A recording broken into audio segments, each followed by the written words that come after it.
My strips are all done. Now, one of the things that you want to do at this point is to exchange your needle for a real small needle like this red one here.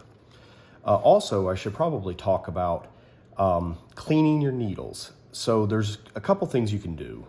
The green ones do pretty well with, if you just leave them out, the tip will kind of dry and you can kind of grab it with your fingernails and just kind of scrape it off, and it'll usually start flowing again.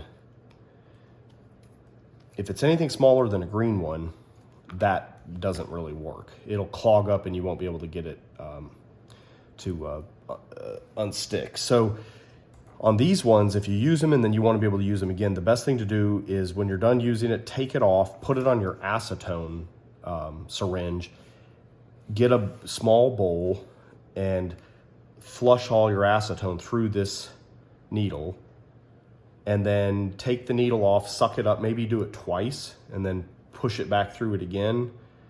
And then you can suck it back up into the syringe and then cap it with the black cap. And then now you've got a clean needle that's going to be ready to use later on. You basically have flushed all the glue out of it. You can also do that with a green one too if you like. What I'm going to do now is I'm going to check around all of my strips, even the ones on the leg holes.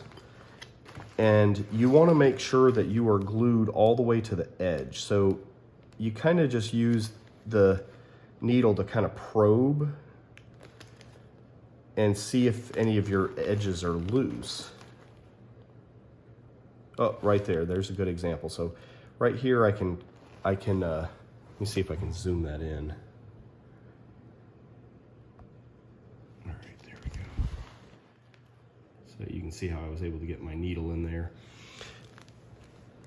So you want to kind of probe around and look for stuff like this and then add glue, because if you have a loose edge, it can peel up over time. So if you want this to last for a long time, you want to kind of check your edges. And when you're done, if you want to go back to probing, kind of pull the plunger back a little bit so it doesn't keep flowing. Then you can go back, you can wipe your tip off and then go back to just kind of probing.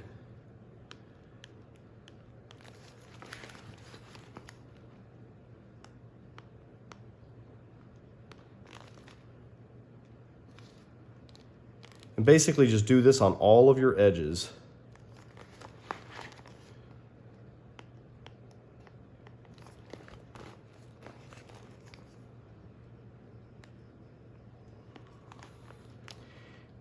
Because chances are if you do this and you make sure your edges are sealed, you should have no leaks. A lot of times I find that places like this will leak. And it's because maybe something didn't get glued all the way to the seam and then the seam's leaking and then it just kind of follows through. So if you're glued all the way to the edge, that can't happen. So spending the time to do this will really make your life a lot better because you won't have to worry about fixing leaks later on. So spend the time now and do this, and you'll be a lot happier because you'll get done, you'll inflate it, and then it just won't leak. Now, this is the same technique that we'll do later if we do find a leak. We'll basically kind of put this in a bathtub or a sink, big sink, and we'll pour some water over it, maybe water with a little bit of soap. And if we see a leak, we can do this exact same routine. We can literally just do it while it's wet. And while we see bubbles coming out, we can kind of put the needle where we see the bubbles coming from. And we can go ahead and fix the leak while it's wet. Because that's one really cool thing about this glue is it doesn't matter if it's wet. It'll actually glue. It's kind of designed to be able to glue pool liners while the pool has water in it. So that works really nice for us because we can spot leaks and fix them while it's wet.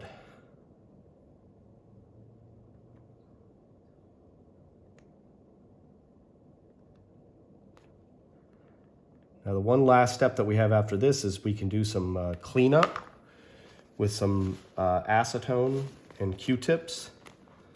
If there's any major glue, excess glue that needs to be cleaned up. I don't know if I have a whole lot. Sometimes I get like a little bit like that, and I can just kind of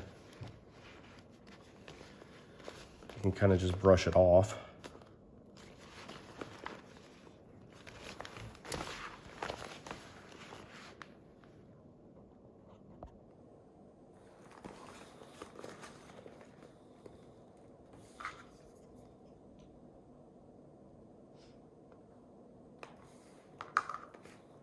So I'm just going to keep on doing this all the way around on all my seam edges.